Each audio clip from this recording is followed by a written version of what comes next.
If you take a regular mechanical watch, you have the second hand, like you call it sweeping second hand. It goes with impulses, so 6 semi-oscillations per second, it jumps, it goes ahead. And the jumping second has these intervals of each jump, each second.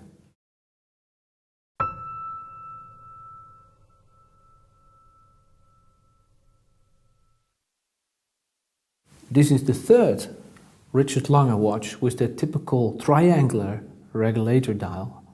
And after the Richard Lange tourbillon polymeride and the Richard Lange perpetual Terra Luna, there's now the Richard Lange jumping second.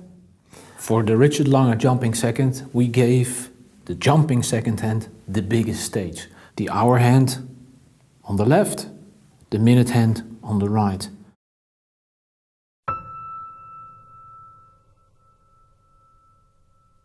On top of that, this is also the third with the typical triangular regulator dial, which has a constant force device. Because the first, the Richard Lange tourbillon polymeride, had the fusion chain movement.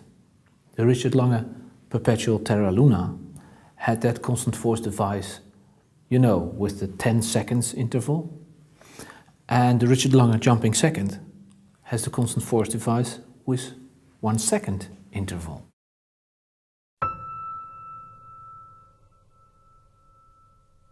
Let me explain to you the third constant force escapement of Lange & Söhne. We start with the barrel. The first gear train is powering the balance wheel. Here you recognize the constant force device, which splits it and powers the escapement in second intervals. How come these seconds? How does the system know it's per second? That is delivered by the second gear train, powered by the same barrel. And by this long lever, because the flirt is in contact with a 5-star pinion on the escape wheel. Because the challenge is that to divide the 6 semi-oscillations to 1 each second, because we have a jumping second. And that happens over here. Each second is liberating the long lever, the flirt, and it powers and recharges this little hairspring to be able to power the escapement.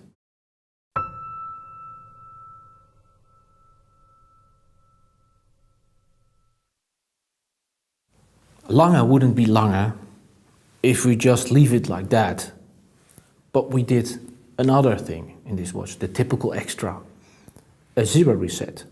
And that's a quite tricky and unique combination, I think. On top of that very delicate jumping second mechanism with that constant force, a zero reset function. As soon as you pull the crown, the second hand will jump to 0. Then you can set the hands, the time. As soon as you push the crown, it starts running again.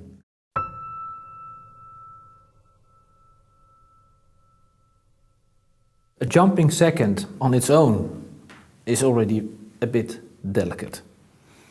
And if you integrate a zero reset function, it's even more delicate, because a jumping second needs to jump at every minute indication.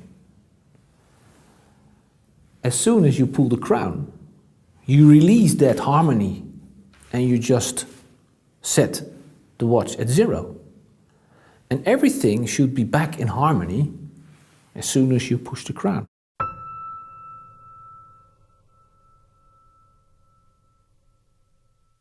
In fact, not enough of all these novelties in this watch. We have another new system integrated, and we call that the end of power indication.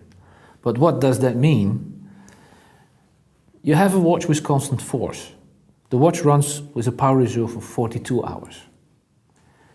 In fact, you only would like to be warned when you need to rewind your watch.